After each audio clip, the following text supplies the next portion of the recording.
Si Andrea Mejela Morega ay ipinanganak noong July 9, 2002 sa Oltenia, Romania. Siya ay nag-iisang anak ni na Adrian at ng kanyang asawa na ang pangalan ay hindi kailanman isiniwala sa anumang official report. Lumaki siya sa isang simpleng pamilya kung saan ibinuhos ng kanyang mga magulang ang lahat ng kanilang pagmamahal at pagsisikap para sa kanya. Ayon sa ama ni Andrea, ginagawa nilang lahat para sa nag-iisa nilang anak. Mula sa murang edad, kapansin-pansin na si Andrea dahil sa kanyang taglay na ganda, kabaitan at kasipagan. Inilarawan siya ng mga kapitbahay at kamag-anak bilang isang tahimik at magalang na bata. Pangarap niya maging doktor balang araw para makatulong sa kapwa at masuportahan din ang kanyang pamilya pagdating sa pinansyal. Habang masipag na nagtatrabaho ang kanyang mga magulang para masuportahan ang kanyang pag-aaral, ginantihan naman ni Andrea ang kanilang sakripisyo sa pamamagitan ng matataas na grades sa paaralan at magandang pag-uugali. Walang balita ng kakaibang pangyayari o pambihirang karanasan sa panahong yon ng kanyang buhay.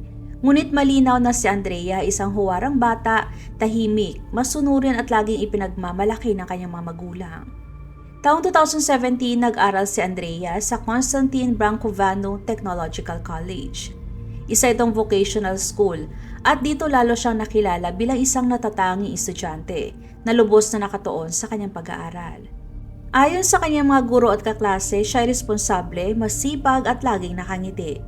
Sa panahong ito, lalong tumibay ang kanyang pangarap na maging doktor at buong suportang ibinigay ng kanyang mga magulang sa abot ng kanilang makakaya. Noong June 2021, nagtapos si Andrea ng high school. Sa Romania, natatapos ang school year tuwing June at isinasagawa ang mga entrance exam sa university sa mga susunod na buwan. Kasunod noon ay kumuha ng entrance exam si Andrea sa Victor Babes University of Medicine and Pharmacy, isang prestihiyosong paaralan na kilala sa buong bansa. Matindi ang kompetisyon, libo-libong aplikante ang nag-aagawan para sa iilang slot. Ayon sa mga report, handang-handa na si Andrea at buo ang paniniwala niyang papasa siya. Ang resulta ng exam ay pagsasamahin sa kanyang grades noong high school. Bagamat walang detalyadong report tungkol sa kanyang eksaktong score, malinaw ang isang bagay. Nakakuha si Andrea ng sapat na grades para makapasok sa medical school. Sobrang masaya at proud ang mga magulang ni Andrea. Lahat ng taon ng sakripisyo at pagsisikap nila ay nagbunga dahil maaabot na ng kanilang anak ang pangarap nitong maging doktor. Matapos matanggap sa university, kinailangan ni Andrea na lumipas sa Timisoara sa huling bahagi ng taong yon.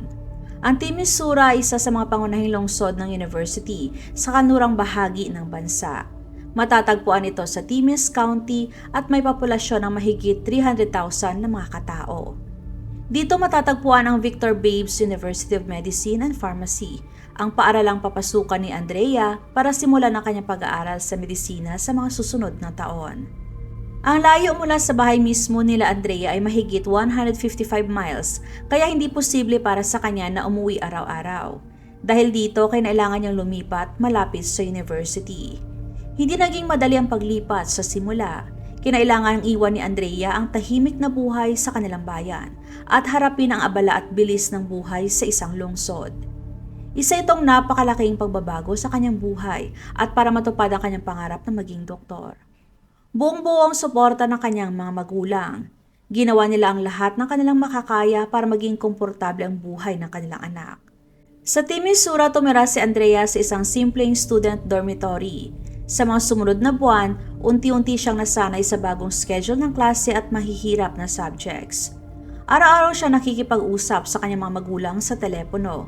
Ikinukwento ang kanyang karanasan sa university at ang kanyang kasabikan sa mga subjects. Tuwing weekend at bakasyon naman, umuwi siya sa kanilang bayan para makasama ang kanyang mga magulang hanggat maaari.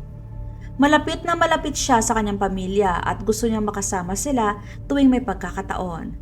Ayon sa mga report, malaki ang naging progress ni Andrea sa kanyang pag-aaral sa medicine. Noong 2023, lumipat siya sa isang apartment na mas malapit sa estasyon ng tren. Mas naging madali ang kanyang pagpasok sa university at nabawasan ang oras ng kanyang biyahe. Hindi mura ang renta ng apartment, kaya para makatipid, nakishare si Andrea sa dalawa pang babaeng estudyante.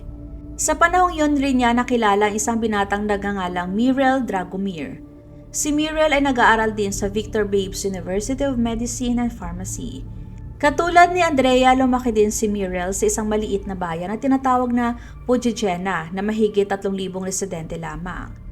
Ang komuna na matatagpuan sa Kara-Severin County sa West Romania, isang rural na lugar malapit sa border ng Serbia. Lumaki si Muriel sa isang pamilyang itinuturing na huwara ng kanilang mga kapitbahay at kakilala, masisipag, disente at may takot sa Diyos. Inilarawan si Muriel ng mga taong malapit sa kanya na masipag mag-aral, kalmado, magalang at relihiyosong binata. Para sa marami, siya isang ehemplo ng mabuting asal. Nagkakilala silang dalawa sa pamamagitan ng dalawang kasamahan ni Andrea sa apartment. Ang isa sa mga ito ay kapatid ni Muriel at ang isa naman ay pinsan niya. Hindi nagtagal nagpakita ng interes si Muriel kay Andrea. Ayon sa mga ulat, madalas bumisita ang binata sa apartment na tinitirhan ni Andrea kasama kanyang kapatid at pinsan. Nagdadala siya ng mga bulaklak at regalo para mapasaya si Andrea at inaaya niya itong lumabas. Unti-unti nabuo ang isang relasyon sa pagitan nilang dalawa noong October 2023. Madalas silang nakikitang magkasama ng mga kaklase sa kolehiyo at sa simula ay wala namang napapansing kakaiba sa kanilang relasyon. Tahimik at maayos ang unang mga buwan ng kanilang relasyon. Pero habang tumatagal, nagsimulang magpakita si Muriel ng sobrang selos. Hiningi niyang password ng cellphone ni Andrea para tignan kung sino ang kanyang kinakausap. Dahil dito, naging madalas ang kanilang pagtatalo at away. Ayon sa mga kaanak at taong malapit kay Andrea, sinabi raw niya na hindi na niya kinakaya ang relasyon nila ni Muriel at iniisip na niyang tapusin ito. Sa kabilang banda naman, sinasabi ni Muriel sa kanyang pamilya at mga kaibigan na maayos ang kanilang relasyon at pinag-uusapan pa raw nila ang tungkol sa kasal. Kalaunan, sinabi ng pamilya ni Andrea na hindi raw niya itinuturing si Muriel bilang kanyang nobyo, kundi bilang isang kaibigan lamang. Ngunit ayon naman sa mga kaklase nila sa kolehiyo, madalas silang magkasama at malinaw na may relasyon sila. Posibleng sa hindi malamang dahilan ay ayaw lamang ipaalam ni Andrea sa kanyang pamilya na may karelasyon siya. Noong unang bahagi ng March 2024, nanatiling tutok si Andrea sa kanyang pag-aaral. Siya ay nasa third year na ng university at kasulukuyang nasa internship.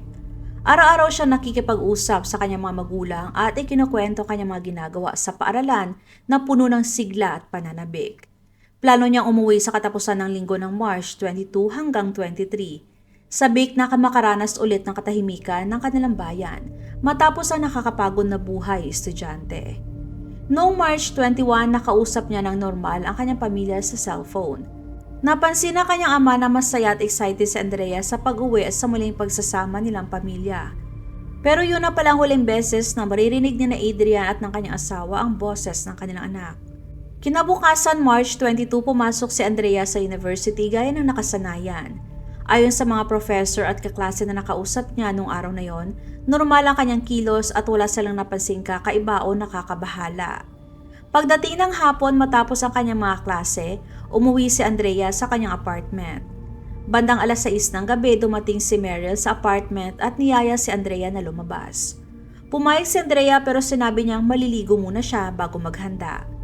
Sinabi ni Muriel na ayos lang yon at maghihintay siya sa sala.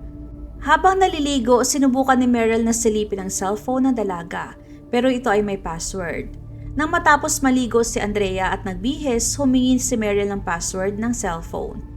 Gusto umano niyang malaman kung sino mga kausap ni Andrea, pero tumanggi ang dalaga. Dahil dito nagsimula ang matinding pagtatalo ng dalawa. Sa gitna ng kanilang pag-aaway, sinabi ni Andrea na hindi na niya kaya ang kanilang sitwasyon at gusto niyang tapusin ang kanilang relasyon. Pero sobrang nagalit si Muriel. Pumunta siya sa kusina, kumuha ng 2 kutsilyo at bumalik sa sala. At kasunod nun, inatake niya si Andrea ng marahas. Sa kabuuan, umabot sa 51 na saksak ang tinamo ni Andrea. Karamihan sa tiyan, leeg at dibdib at isa pang kutsilyo ang nabali dahil sa tindi ng pag-atake. Pagkatapos ng krimen, inilagay ni Muriel ang katawan ni Andrea sa kama. Inayos ang kanyang buhok na para matakpan ang mga sugat sa leeg at umalis sabay lock ng pinto. Pagdating ng gabi, dumating ang kapatid ni Muriel na kasama ni Andrea sa apartment. Nang buksan niya ang pinto, nakita niya ang maraming dugo sa sala at ang dugo ay papunta sa kwarto ni Andrea. Nang buksan niya ang pinto ng kwarto, sinalubong siya ng dugo at ang patay na katawan ni Andrea sa kama. Agad siyang tumawag sa 112 para humingi ng tulong. Nang dumating ang paramedics at mga pulis, kinumpirma nilang matagal nang patay si Andrea. Dahil malinaw na ito ay isang crime scene, agad na isinara ng mga pulis ang lugar at isinagawa ang masusing forensic investigation para sa mga ebidensya. Napansin nilang magulo ang apartment, malinaw na nagkaroon ng pakikipaglaban.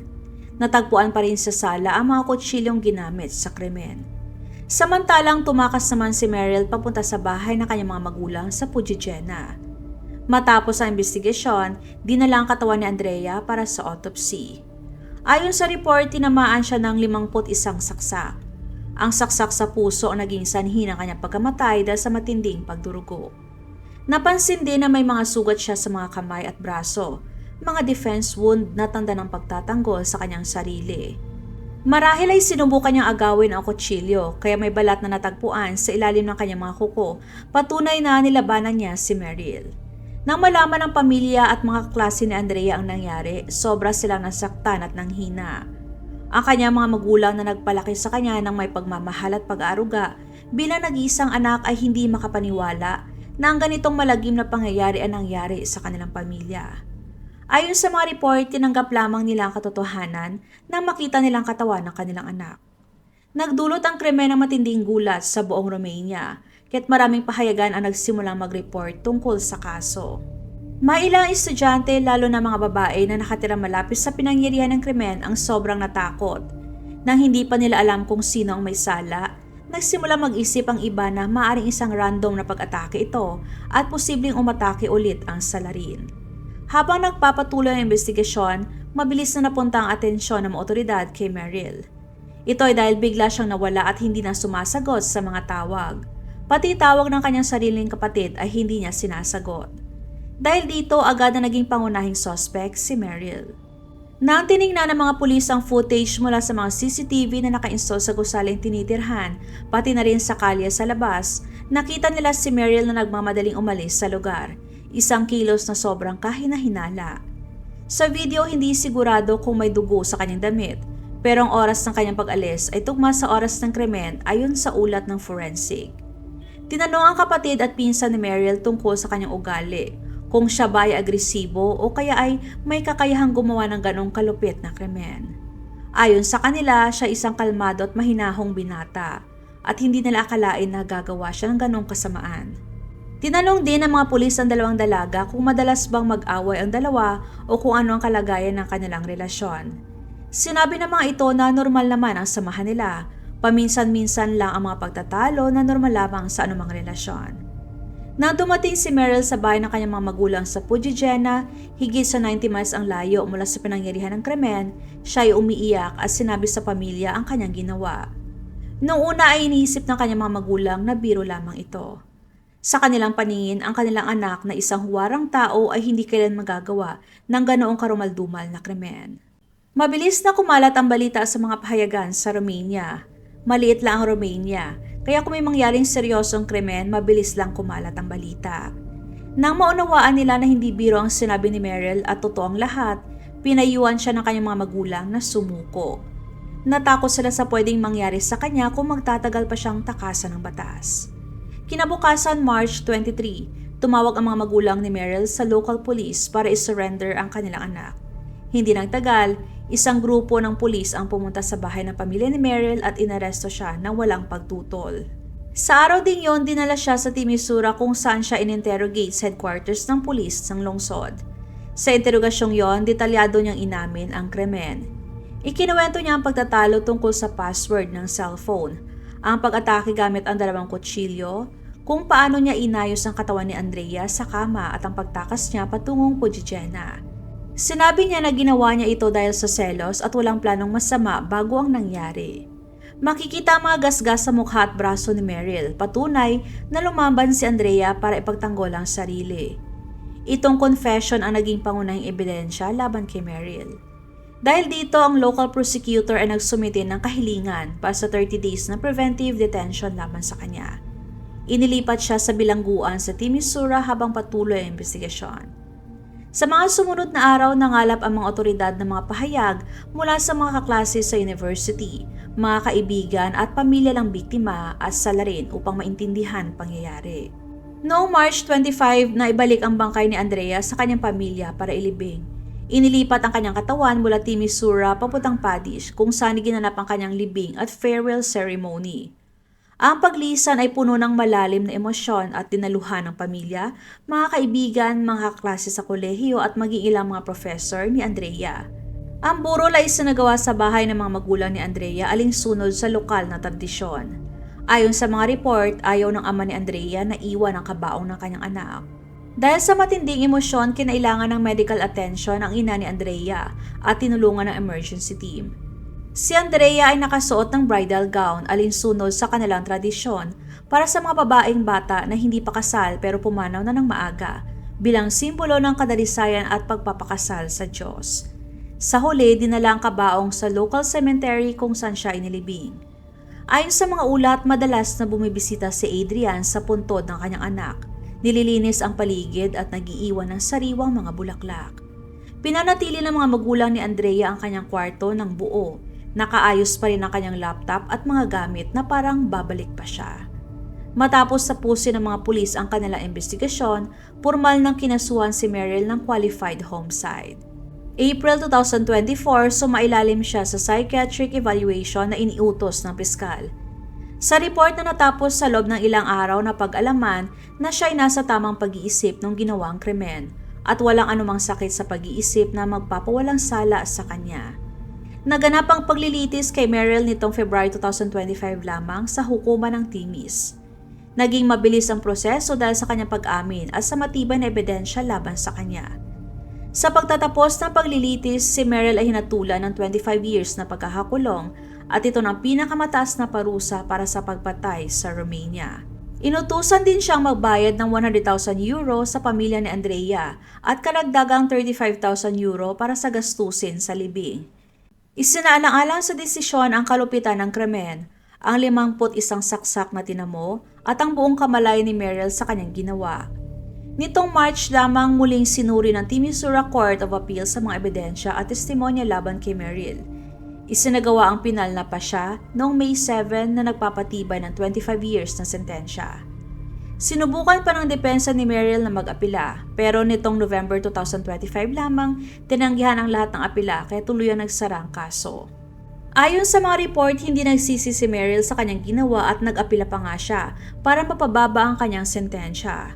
Naging malaking usapin ang paglilitis at dumalo ang pamilya ni Andrea para ipakita ang kanilang matinding pagkadismaya. Umaasa sana sila na makakakuha si Merrill ng habang buhay na pagkakakulong pero limitado lang ang sentensya sa 25 years para sa ganitong klase ng krimen ayon sa batas. Sa kasalukuyan, si Merrill ay nakakulong na sa Timisura Penitentiary at pinagsisilbihan ang kanyang sentensya.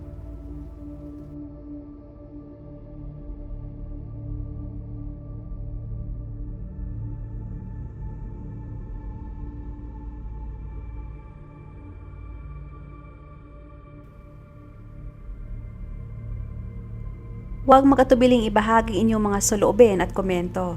And please huwag kalimutang mag-like and subscribe sa aking channel kung hindi mo pa nagagawa.